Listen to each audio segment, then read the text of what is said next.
others to hear. Before her stood 3 animatronic animals, a bear, a rabbit, and a chicken, all standing as tall as adults, maybe taller. Their bodies were segmented like artists' models, each limb made of distinct, squarish pieces, separate at the joints. They belonged to the restaurant, or maybe the restaurant belonged to them, and there had been a time when everyone knew them by name. There was Bonnie, the rabbit.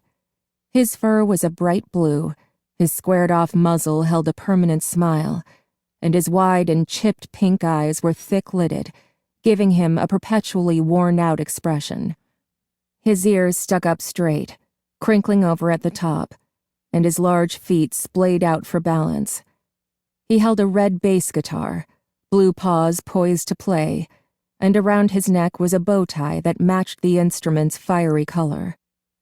Chica the chicken was more bulky and had an apprehensive look, thick black eyebrows arching over her purple eyes, and her beak slightly open, revealing teeth, as she held out a cupcake on a platter. The cupcake itself was somewhat disturbing, with eyes set into its pink frosting and teeth hanging out over the cake, a single candle sticking out the top. "I always expected the cupcake to jump off the plate." Carlton gave a half laugh and cautiously stepped up to Charlie's side. "They seem taller than I remember," he added in a whisper. "That's because you never got this close as a kid." Charlie smiled, at ease, and stepped closer. "You were busy hiding under tables," Jessica said from behind them, still some distance away. Chica wore a bib around her neck with the words, "Let's eat," set out in purple and yellow against a confetti-covered background. A tuft of feathers stuck up in the middle of her head. Standing between Bonnie and Chica was Freddy Fazbear himself, namesake of the restaurant. He was the most genial-looking of the 3, seeming at ease where he was. A robust, if lean, brown bear, he smiled down at the audience, holding a microphone in one paw, sporting a black bow tie and top hat. The only incongruity in his features was the color of his eyes, a bright blue that surely no bear had ever had before him. His mouth hung open, and his eyes were partially closed, as though he had been frozen in song.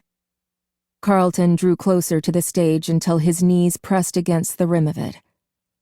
"Hey, Freddy," he whispered. "Long time no see." He reached out and grabbed at the microphone, wiggling it to see if he could get it loose. "Don't," Charlie blurted, looking up into Freddy's fixed gaze as though making sure he hadn't noticed. Carlton pulled his hand back like he had touched something hot. "Sorry." "Come on," John said, cracking a smile. "Don't you want to see the rest of the place?" They spread out across the room, peering into corners and carefully trying doors, acting as though everything might be breakable to the touch. John went over to the small carousel, and Carlton disappeared into the dark arcade off the main room. "I remember it being a lot brighter and noisier in here." Carlton smiled as though at home again, running his hands over the aging knobs and flat plastic buttons. "I wonder if my high scores are still in there," he muttered to himself. To the left of the stage was a small hallway. Half hoping no one would notice where she had gone, Charlie started down it silently as the others occupied themselves with their own curiosities. At the end of the short, plain corridor was her father's office. It had been Charlie's favorite place in the restaurant. She liked to play with her friends in the main area, but she loved the singular privilege of coming back here when her father was doing paperwork. She paused outside the closed door, her hand poised over the knob, remembering. Most of the room was filled with his desk, his filing cabinets, and small boxes of uninteresting parts. In one corner was a smaller filing cabinet, painted a salmon color that Charlie had always insisted was pink. That had been Charlie's. The bottom drawer held toys and crayons, and the top had what she liked to call my paperwork. It was mostly coloring books and drawings, but occasionally she would go over to her father's desk and try to copy down whatever he was writing in a childish, crayoned hand. Charlie tried the door, but it was locked. Better this way, she thought. The office was personal, and she did not really want it open tonight. She headed back into the main dining room and found John looking pensively at the merry-go-round. He eyed her with curiosity, but did not ask where she had gone. "I used to love this thing." Charlie smiled, approaching warmly. Yet now the painted figures seemed odd and lifeless to her. John made a face, as though he knew what she was thinking. "Not the same," he said. He rubbed his hand over the top of a polished pony, as though to scratch it behind the ear. "Just not the same," he repeated, removing his hand and gazing elsewhere. Charlie glanced over to see where the others were. In the arcade, she could see Jessica and Carlton wandering among the games. The consoles stood still and unlit, like massive tombstones, their screens blank. "I never liked playing the games," Jessica said, smiling. "They move too fast, and just when I'd start to figure out what to do, I'd die and it would be someone else's turn." She wiggled a joystick that squeaked from neglect. "They were rigged anyway," Carlton said with a wink. "When's the last time you played one of these?" Jessica asked, peering closely into one of the screens to see what image was burned into it from too many years of use. Carlton was busy rocking a pinball machine back and forth, trying to get a ball to come loose. There's a pizza place I visit sometimes." He set the table back on 4 legs carefully and glanced at Jessica. "But it's no Freddy's," he added. John was roaming through the dining room again amid the tables, flicking the stars and spirals hanging overhead. He plucked a red party hat from the table, stretched the rubber band hanging loosely from its base, and snapped it around his head, red and white tassels hanging down over his face.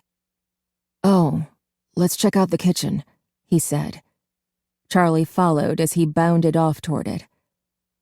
Although the kitchen had been off-limits to her friends, she'd spent a lot of time there, so much so that the chefs chased her out by name, or at least by the name they heard her father call her, Charlotte. John overheard someone calling her Charlotte one day when they were in kindergarten, and persisted in teasing her with it constantly. He could always get a rise out of her with that. It wasn't that Charlie didn't like her full name, but Charlie was who she was to the world. Her father called her Charlotte, and it was like a secret between them, something no one else was allowed to share. The day she left Hurricane for good, the day they said goodbye, John had hesitated. "Bye, Charlie," he said. In their cards, letters, and phone calls, he had never called her Charlotte again.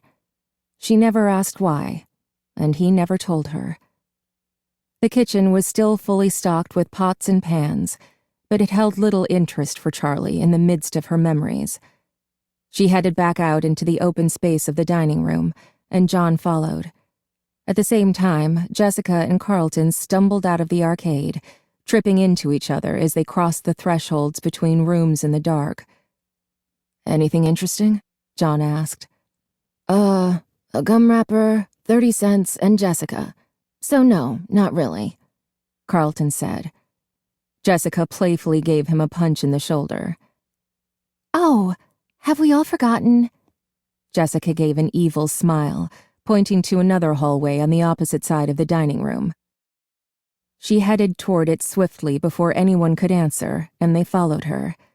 The hallway was long and narrow, and the farther they went, the less the flashlight seemed to illuminate. At last the passage opened out into a small room for private parties, set up with its own tables and chairs. As they entered, there was a collective hush. There in front of them was a small stage, the curtain drawn. A sign was strung across the front. Out of order, it read, in neat, handwritten letters. They stood still for a minute. Then Jessica went up to it and poked the sign. "Pirates Cove, she said. 10 years later and it's still out of order. Don't touch it, Charlie thought. I had one birthday back here, John said. It was out of order then, too. He took hold of the edge of the curtain and rubbed the glittered fabric between his fingers. No, Charlie wanted to say again, but stopped. You're being silly, she chided herself. Do you think he's still back there? Jessica said playfully, threatening to make the reveal with one giant swing on the curtain. I'm sure he is. John gave a false smile, seeming uncomfortable for the first time. Yes, he's still there, Charlie thought. She stepped back cautiously, suddenly becoming aware of the drawings and posters surrounding them like spiders on the wall. Charlie's flashlight carefully inched from picture to picture, all depicting different variations of the same character. A large and energetic pirate fox with a patch over one eye and a hook for a hand, usually swinging in to deliver a pizza to hungry children. This is the room where you were the one hiding under tables, Jessica said to Charlie, trying to laugh. But you're a big girl now, right? Jessica climbed up on the stage unsteadily, almost losing her footing. John reached out a hand to steady her as she righted herself. She giggled nervously, looking down at the others as though for guidance, then grabbed hold of the tasseled edge of the fabric. She waved her other hand in front of her face as dust fell from the cloth. Maybe this isn't a good idea. She laughed, but there was an edge to her voice, like she really meant it, and she looked down at the stage for a moment, as though poised to climb back down. Still, she didn't move, taking the edge of the curtain again. Wait, John said. Can you hear that? They were all dead quiet, and in the silence Charlie could hear them all breathing. John's breaths were deliberate and calm, Jessica's quick and nervous. As she thought about it, her own breathing began to feel odd, like she had forgotten how to do it. I don't hear anything, she said. Me neither, Jessica echoed. What is it? Music. It's coming from... He gestured back the way they had come. From the stage? Charlie cocked her head to the side. I don't hear it. It's like a music box, he said. Charlie and Jessica listened carefully, but their blank expressions didn't change. It stopped, I guess. John returned his gaze forward. Maybe it was an ice cream truck, Jessica whispered. Hey, that wouldn't be so bad right now. John appreciated the levity. Jessica turned her attention back to the curtain, but John began to hum a tune to himself. It reminded me of something, he mumbled. Okay, here I go, Jessica announced. She did not move. Charlie found her eyes drawn to Jessica's hand on the curtain, her pink, manicured nails pale against the dark, glittery fabric. It was almost like the hushed moment in a theater crowd, when the lights went dark but the curtain had not yet risen. They were all still, all anticipating, but they were not watching a play, no longer playing a game. All the mirth had gone out of Jessica's face. Her cheekbones stood out stark in the shadows, and her eyes looked grim as though the simple thing she was about to do might be of terrible consequence. As Jessica hesitated, Charlie realized her hand hurt. She was making a fist so tight her nails dug into her flesh, but she could not force her grip to loosen. A crash sounded from back the way they came, a cascading, clanging noise ringing out and filling the whole space. John and Charlie froze, meeting each other's eyes in sudden panic. Jessica dropped the curtain and leaped off the stage, bumping into Charlie and knocking the light out of her hands. "Where's the way out?" she exclaimed, and John came over to help. They hurriedly searched the walls, and Charlie chased the light beam spiraling across the floor. Just as they were all back to their feet, Carlton came trotting in. "I knocked over a bunch of pots in the kitchen," he exclaimed, an apology amid the panic. "I thought you were with us," Charlie said. I wanted to see if there was any food left, Carlton said, not making it clear if he'd found anything or not. Seriously? John laughed. That guard might have heard, Jessica said anxiously. We have to get out of here. They started for the door, and Jessica started running. The rest took off after her, picking up speed as they reached the hallway, until they were racing as though something were behind them. Run, run, John called out, and they all burst into giggles. The panic feigned, but the urgency real. They squeezed back through the door one by one and pushed it shut with the same painful squeal, Carlton and John leaning on it until it sealed. They all took hold of the shelf, hefting it back into place, and replacing the tools so that it appeared undisturbed. Look good? Jessica said, and John tugged her arm, guiding her away.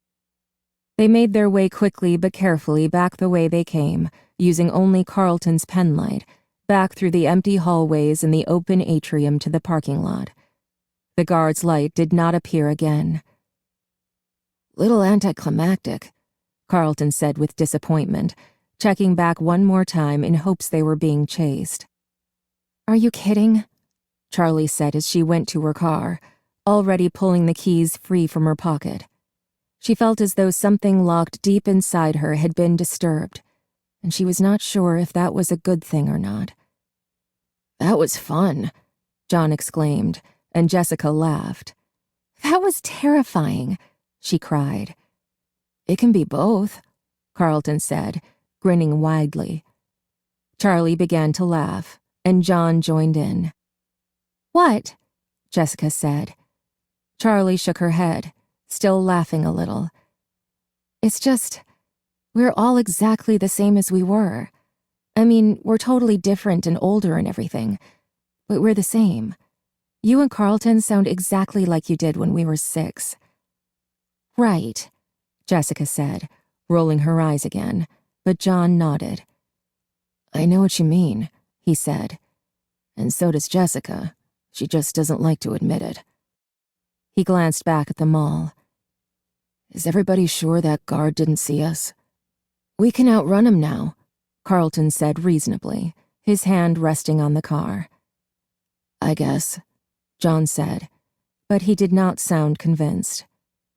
You haven't changed either, you know, Jessica said with a certain satisfaction. Stop looking for problems where there aren't any. Still, John said, glancing back again. We should get out of here. I don't want to push our luck. See you all tomorrow, then? Jessica said as they parted ways. Carlton gave a little wave over his shoulder. Charlie's heart sank a little as Jessica settled herself into the passenger seat, tidily buckling herself in. She had not been looking forward to this. It wasn't that she didn't like Jessica, just that being alone with her was uncomfortable. She still wasn't much more than a stranger.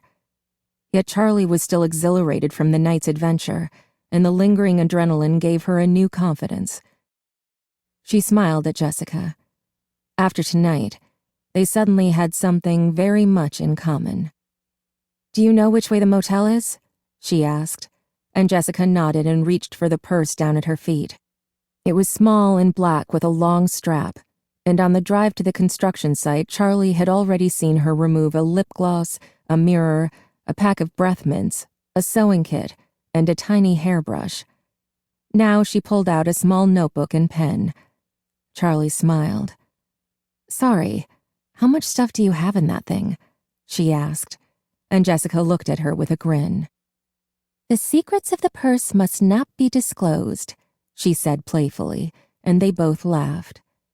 Jessica started reading Charlie the directions, and Charlie obeyed, turning left and right without paying much attention to her surroundings.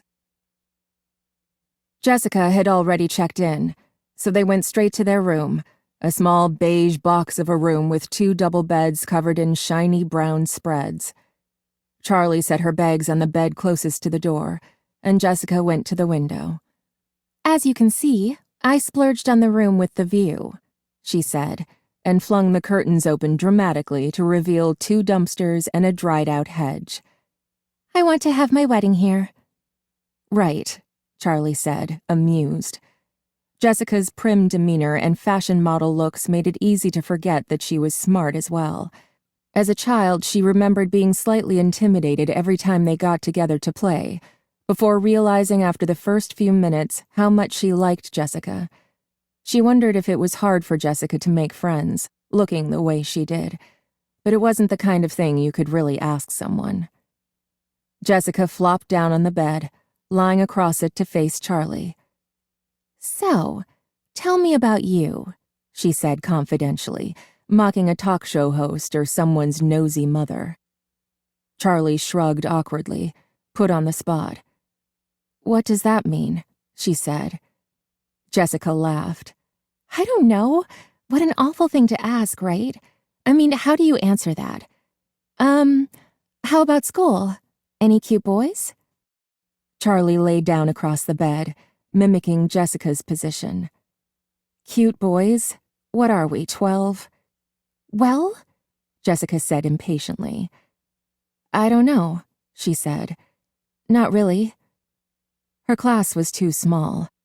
She had known most of the people in it since she moved in with Aunt Jen, and dating anyone, liking them like that, seemed forced and altogether unappealing. She told Jessica as much. "Most of the girls, if they want to date, they date older guys," she said. "And you don't have an older guy?" Jessica teased. "Nah," Charlie said. "I figured I'd wait around for our batch to grow up." "Right!" Jessica burst out laughing before quickly thinking of something to share. "Last year there was this guy, Donnie," she said. "I was gaga for him, like, really. He was so sweet to everyone. He wore all black all the time, and he had this black curly hair so thick, all I could think about when I sat behind him was burying my face in it. I was so distracted I ended up with an A- in trig.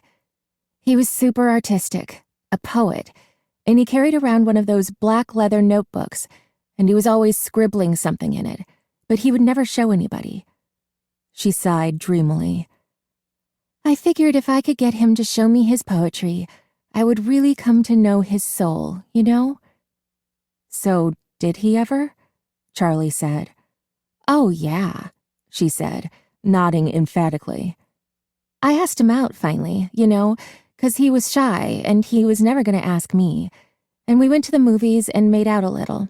And then we went and hung out on the roof of his apartment building, and I told him all about how I want to study ancient civilizations and go on archaeological digs and stuff. And he showed me his poems." "And did you come to know his soul?" Charlie said, excited to be included in girl talk, something she felt like she'd never really gotten to participate in before. Charlie nodded eagerly, but not too eagerly. She calmed herself as Jessica scooted forward on the bed to whisper. "The poems were awful. I didn't know it was possible to be both melodramatic and boring at the same time. I mean, just reading them made me embarrassed for him." She covered her face in her hands. Charlie laughed. "What did you do?" "What could I do? I told him it wasn't going to work out and went home." "Wait, right after you read his poetry?" I still had the notebook in my hand. "Oh no, Jessica, that's awful. You must have broken his heart." "I know. I felt so bad, but it was like the words just came out of my mouth. I couldn't stop myself." "Did he ever speak to you again?" "Oh yeah, he's perfectly nice. But now he takes statistics and economics and wears sweater vests." "You broke him." Charlie threw a pillow at Jessica, who sat up and caught it. "I know. He'll probably be a millionaire stockbroker instead of a starving artist, and it's all my fault." She grinned. "Come on, he'll thank me someday." Charlie shook her head. "Do you really want to be an archaeologist?" "Yeah," Jessica said. "Huh," said Charlie. "Sorry, I thought—" She shook her head. "Sorry, that is really cool. You thought I'd want to do something in fashion. Jessica said. Well, yeah. It's okay, Jessica said. I did too. I mean, I do. I love fashion, but there's only so much to it, you know? I think it's amazing to think about how people lived 1,000 years ago, or 2,000, or 10. They were just like us, but so different. I like to imagine living in other times, other places. Wonder who I would have been. Anyway, what about you? Charlie rolled over onto her back, looking up at the ceiling. The tiles were made of loose, stained styrofoam, and the one above her head was askew. I hope there aren't any bugs up in there, she thought. I don't know, she said slowly. I think it's really cool that you know who you want to be, but I have just never had that kind of a plan. Well, it's not like you have to figure it out now, Jessica said. Maybe, Charlie said. But I don't know. You know what you want to do. John's known since he could hold a pencil that he wanted to be a writer, and he's already getting published. Even Carlton. I don't know what he has planned, but you can just see that there's a scheme brewing behind all his kidding around. But I just don't have that kind of direction. It really doesn't matter, Jessica said. I don't think most people know at our age. Plus, I might change my mind, or not get into college or something. You never know what's going to happen. Hey, I'm going to get changed. I want to get some sleep. She went into the bathroom, and Charlie stayed where she was, gazing at the sorry-looking ceiling. She supposed it was becoming a defect, her earnest refusal to consider the past or future. Live in the present moment, her Aunt Jen said often, and Charlie had taken it to heart. Don't dwell on the past. Don't worry about things that may never happen.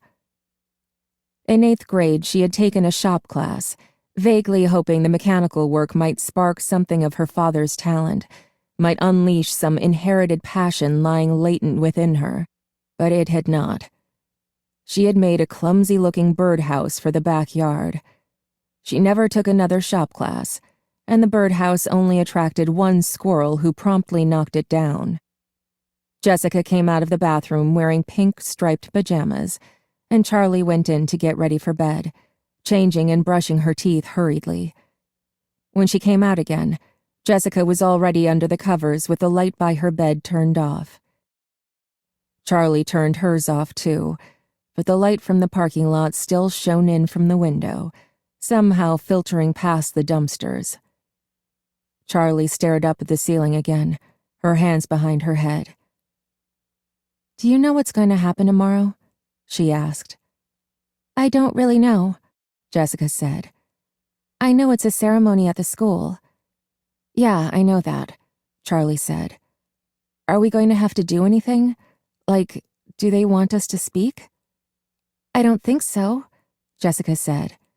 Why? Do you want to say something? No, I was just wondering. Do you ever think about him? Jessica asked. Sometimes.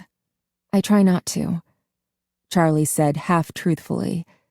She had sealed off the subject of Michael in her mind, locked him tight behind a mental wall she never touched. It wasn't an effort to avoid the subject. In fact, it was an effort to think of him now. What about you? She asked Jessica. Not really, she said. It's weird, right? Something happens, and it's the worst thing you can ever imagine, and it's just burned into you at the time, like it's going to go on forever. And then the years go by, and it's just another thing that happened. Not like it's not important or terrible, but it's in the past, just as much as everything else, you know? I guess, Charlie said, but she did know. I just try not to think about those things. Me too. You know, I just went to a funeral last week. I'm sorry, Charlie said, sitting up. Are you okay? Yeah, I'm fine, Jessica said. I barely even knew him. He was just an old relative who lived 3 states away. I think I met him once, but I hardly remember it. We mostly went for my mom's sake. But it was at an old-fashioned funeral parlor, like in the movies, with an open coffin. And we all walked by the coffin, and when it was my turn, I looked at him, and he could have been sleeping, you know? Just calm and restful, like people always say dead people look. There was nothing that I could have pointed out that made me think, dead. If you asked me, every feature of his face looked the same as if he were alive. His skin was the same, his hair was the same as if he were alive. But he wasn't alive, and I just knew it. I would have known it immediately, even if he wasn't, in a coffin. I know what you mean. There is something about them when they're, Charlie said softly. It sounds stupid when I say it, but when I looked at him, he looked so alive, and yet I just knew that he wasn't. It made my skin crawl. That's the worst thing, isn't it? Charlie said. Things that act alive but aren't. What? Jessica said. I mean things that look alive but aren't, Charlie said quickly. We should get some sleep, she said. Did you set the alarm? Yes, Jessica said. Good night. Night. Charlie knew sleep was still a long way off. She knew what Jessica meant, probably better than Jessica did. The artificial shine in eyes that followed you as you moved, just like a real person's would. The slight lurch of realistic animals who did not move the way a living thing should. The occasional programming glitch that made a robot appear to have done something new, creative. Her childhood had been filled with them. She had grown up in the strange gap between life and not life. It had been her world. It had been her father's world. Charlie closed her eyes. What did that world do to him? Chapter 3. Thud, thud, thud. Charlie startled out of sleep, disoriented. Something was banging on her door, trying to force its way in. Oh, for goodness sake, Jessica said grumpily, and Charlie blinked and sat up. Right. The motel. Hurricane. Someone was knocking on the door. As Jessica went to answer it, Charlie got out of bed and looked at the clock. It was 10 a.m. She looked out the window at the bright new day. She had slept worse than usual. Not nightmares, but dark dreams she could not quite remember. Things that stuck with her just beyond the back of her mind. Images she could not catch. Charlie! Someone was screeching. Charlie went to the door and found herself immediately enveloped in a hug, Marla's plump arms gripping her like a vice. Charlie hugged her back, tighter than she meant to. When Marla let go, she stepped back, grinning.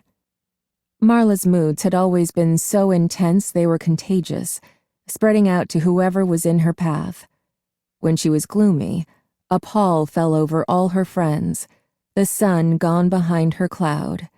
When she was happy, like now, it was impossible to avoid the lift of her joy. She was always breathless, always slightly scattered, always giving the impression that she was running late, though she almost never was. Marla was wearing a loose, dark red blouse, and it suited her well, setting off her fair skin and dark brown hair. Charlie had kept in better touch with Marla than the others. Marla was the type who made it easy to stay friends, even at a distance. Even as a little kid, she was always sending letters and postcards, undeterred if Charlie didn't respond to every one. She was resolutely positive and assumed that everyone liked her, unless they made it clear otherwise, using the proper expletives. Charlie admired it about her. She herself, though not shy, was always calculating. Does that person like me? Are they just being polite? How do people tell the difference? Marla had come to visit her once when they were 12. She had charmed Charlie's aunt and made fast friends with her school friends, while still making it abundantly clear that she was Charlie's friend, and she was there only to see Charlie. Marla's gigantic smile turned serious as she studied Charlie, peering at her as if trying to spot the differences since they last met. "You're as pale as ever." She took Charlie's hands in her own. "And you're all clammy. Don't you ever get warm?" She dropped Charlie's hands and proceeded to study the motel room skeptically, as though uncertain exactly what it was. "It's the luxury suite," Jessica said without expression as she searched for something in her bag. Her hair was sticking up in all directions, and Charlie stifled a smile. It was nice to see something about Jessica in disarray for once. Jessica found her hairbrush and held it up triumphantly. "Ha! Take that, Morning Frizz." "Come on in," Charlie said, realizing she and Marla were still in the doorway, the door wide open. Marla nodded. "One sec. Jason!" She shouted out the door. No one emerged. "Jason!" A young boy came trotting up from the road. He was short and wiry, darker skinned than his half-sister. His Batman t-shirt and black shorts were made for someone twice his size. His hair was cut close to his head, and his arms and legs were streaked with dirt. "Were you playing in the road?"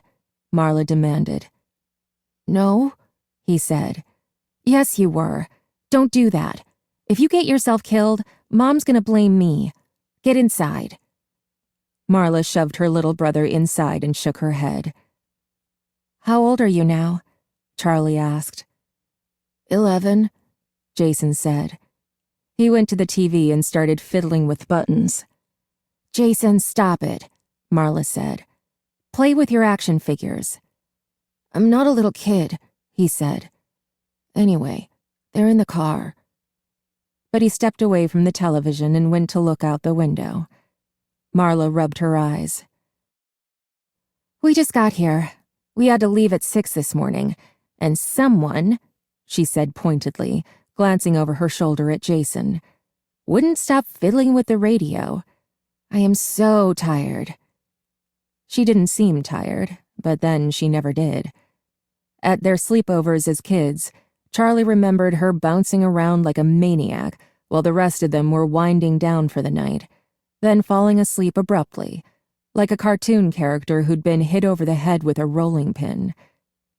"We should get ready," Jessica said. "We're supposed to meet the guys at the diner in an hour." "Hurry," Marla said. "We have to change too.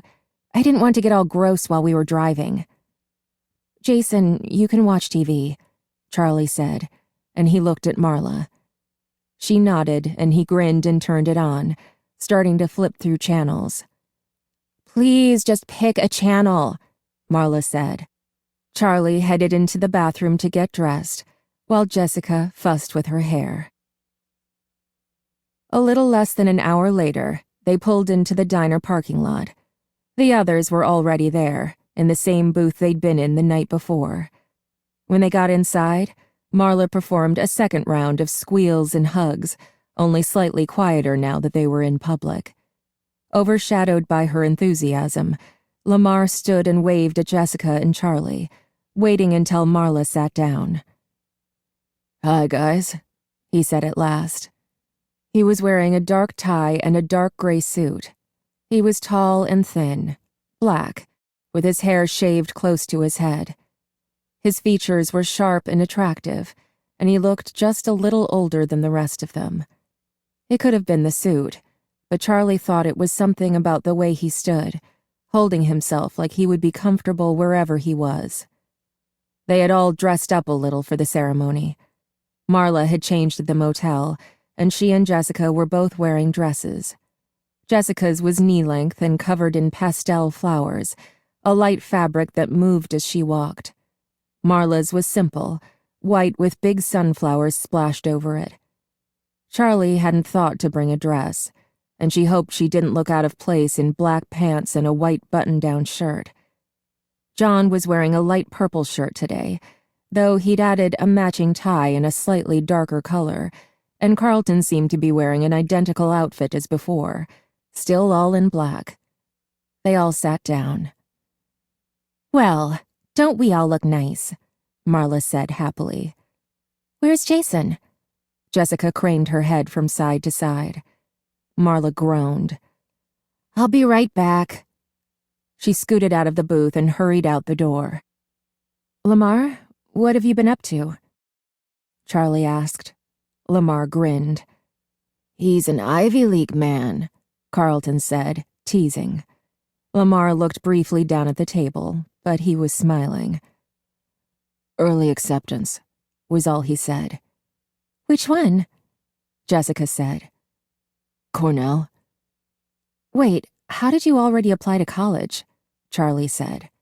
That's not till next year. I don't even know where I want to go. He skipped 6th grade, John said. There was a brief flicker of something across his face, and Charlie knew what it was. John liked being the clever one, the precocious one.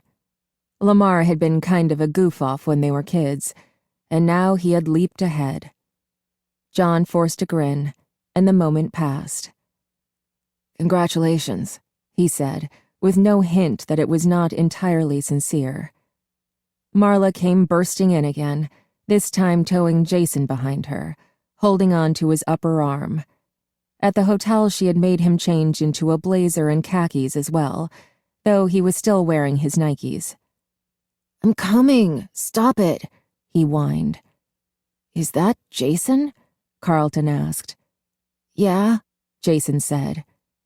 Do you remember me? Carlton said. I don't remember any of you, Jason said unapologetically. Sit there, Marla said, pointing to the next booth over. Okay, he grumbled. Marla, he can sit with us, Jessica said. Jason, come on over. I want to sit here, he said and sat down behind them. He pulled a video game out of his pocket and was oblivious to the world. The waitress came over and they ordered. Marla told her to put Jason's breakfast on their check. When their food came, Charlie checked her watch. We don't have a lot of time, she said. We'll get there, Carlton said. It's not far. A small piece of food fell out of his mouth as he gestured down the road. Have you been back to the school? Lamar asked, and Carlton shrugged. I pass it sometimes. I know this is a nostalgia trip for all of you, but I just live here. I don't exactly go around reminiscing about kindergarten all the time. They were all quiet for a second, the beeps and pings of Jason's video game filling the silence. Hey, did you know Lamar's going to Cornell next year? Jessica said to Marla. Really? Well, aren't you ahead of the pack? She said. Lamar looked down at his plate. When he looked up, he was a little flushed. All part of the 5-year plan, he said. They laughed, and his blush deepened. It's kind of weird to be back here, he said, hastily changing the subject. I think it's strange that I'm the only one who still lives here, Carlton said. Nobody ever leaves Hurricane. Is it strange, though? Jessica said thoughtfully. My parents, you remember, my mom's from New York originally. She used to joke about going back. When I go back to New York. But it might as well have been when I win the lottery. She didn't mean it. And then right after, she stopped joking about it. Then 3 months later, we were all on a plane to visit her sister in Queens, and we never came back. My dad's father died when I was 9, and they came back to Hurricane for the funeral without me. They didn't want me coming back here, and honestly, I didn't want to go. I was kind of anxious the whole time they were gone. I kept looking out the window, hoping they would come back early, like something bad was going to happen to them if they stayed. They looked at one another, considering. Charlie knew they had all moved, all but Carlton, but she had never thought about it. People moved all the time. Carlton was right, though. People didn't leave Hurricane. We moved because my dad got a new job, the summer after 3rd grade, John said. That's not exactly mysterious. Lamar, you left in the middle of the semester that year. Yeah, he said. But that's because when my parents split, I went with my mom to Indianapolis. He frowned. But my dad moved too. He's in Chicago now. My parents left because of Michael, Marla said. They all turned to her. Afterward, my mom couldn't sleep. She said spirits were stirring in the town. Unquiet. My dad told her she was being ridiculous, but we still left as fast as we could. Marla looked around at her friends. What? She said defensively. I don't believe in ghosts. I do, Charlie said. She felt like she was talking from a great distance. She was almost surprised they could hear her. I mean, not ghosts, but memories. I think they linger, whether there's someone there or not. The house, her old house, was imbued with memory, with loss, with longing. It hung in the air like humidity. The walls were saturated, like the wood had soaked in it. It had been there before she came, and it was there now. It would be there forever. It had to be. There was too much, too great and vast a weight, for Charlie to have brought it with her. That doesn't make any sense, Jessica said. Memory is in our brains, like literally stored in the brain. You can see it on a scan. It can't exist outside of someone's mind. I don't know, John said. Think of all the places that have atmosphere. Old houses sometimes, places where you walk in and you feel sad or nostalgic, even though you've never been there before. That's not other people's memories, though, Lamar said. That's subconscious cues, stuff we don't realize we're noticing, that tells us we should feel some way. Peeling paint, old-fashioned furniture, lace curtains, details that tell us to be nostalgic. Mostly things we pick up from movies, probably. I got lost at a carnival when I was 4. I never got so scared in my life. But I don't think anybody's feeling suddenly desperate for their mom when they pass that Ferris wheel. Maybe they are, Marla said. I don't know. Sometimes I have little moments where it's like there's something I forgot, something I regret, or that I'm happy about, or something that makes me want to cry, but it's only there for a split second. Then it's gone. Maybe we're all shedding our fear and regret and hope everywhere we go, and we're catching traces of people we've never met. Maybe it's everywhere. How is that different from believing in ghosts? Lamar asked. It's totally different, Marla said. It's not supernatural, and it's not like the souls of dead people. It's just people leaving their mark on the world.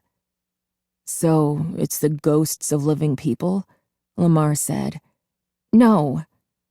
You're talking about people having some kind of essence that can hang around a specific place after the person is gone, Lamar said. That's a ghost. No, it's not. I'm not saying it right, Marla said.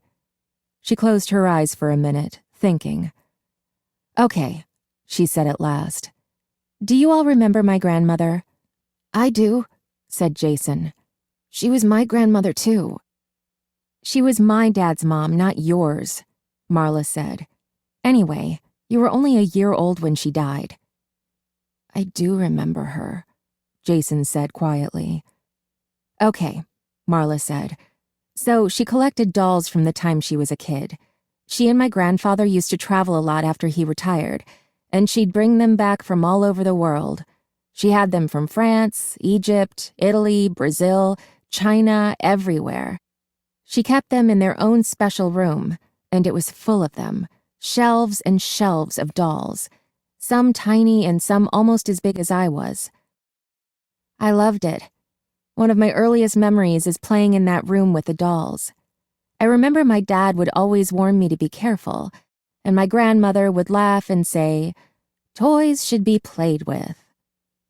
I had a favorite, a 21-inch red-haired doll in a short, shiny white dress like Shirley Temple. I called her Maggie. She was from the 1940s, and I loved her. I told her everything, and when I was lonely, I would imagine myself in that room, playing with Maggie. My grandmother died when I was 6, and when my dad and I went to see my grandfather after the funeral, he told me I should pick a doll to keep from the collection. I went to the room to get Maggie, and as soon as I walked through the door, something was wrong. It was as though the light had changed, become darker, harsher than it used to be. I looked around, and the lively, playful poses of the dolls now seemed unnatural, disjointed. It was as though all of them were staring at me. I didn't know what they wanted. Maggie was in the corner, and I took a step toward her, then stopped. I met her eyes, and instead of painted glass, I saw a stranger. I turned and ran. I raced down the hall as though something might be chasing me, not daring to look back until I reached my father's side. He asked if I had picked a doll, and I just shook my head. I never went back in that room. Everyone was silent. Charlie was transfixed, still seeing little Marla running for her life. "What happened to the dolls?" Carlton asked, only half breaking the spell. I don't know. I think my mom sold them to another collector when my grandfather died, Marla said. "Sorry, Marla," Lamar said. "It's still just tricks of the mind. You missed your grandmother. You were frightened of death. And dolls are inherently freaky." Charlie broke in, wanting to head off the argument. Is everybody done eating? We have to go soon. "We still have plenty of time," Carlton said, looking down at his watch. "It's like 5 minutes away." Something else fell out of his mouth, landing next to the first dropped bit of food. John looked around the table, from person to person, as though he were waiting for something. "We have to tell them," he said, looking at Charlie. "Oh yeah, we totally do," Jessica said. "Tell us what?" Jason piped up, peeking over the back of Marla's seat. "Shh," Marla said half-heartedly. She was looking at John. "Tell us what?" John dropped his voice, forcing everyone to lean in closer.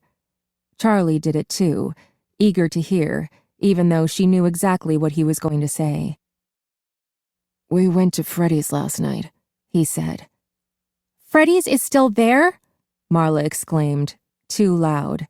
"Shh," Jessica said, making frantic hand movements.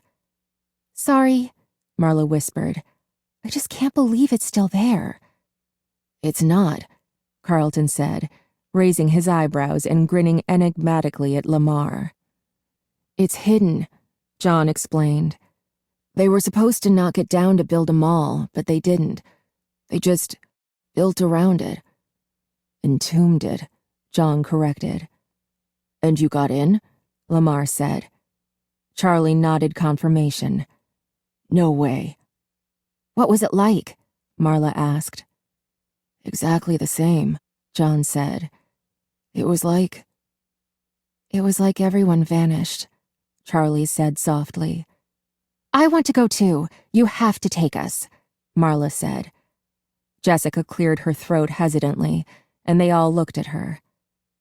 "I don't know," she said slowly. "I mean, today? Should we?" "We have to see it," Lamar said. "You can't tell us this and not let us see it." "I want to see it," Jason chimed in. "What's Freddys?" They ignored him.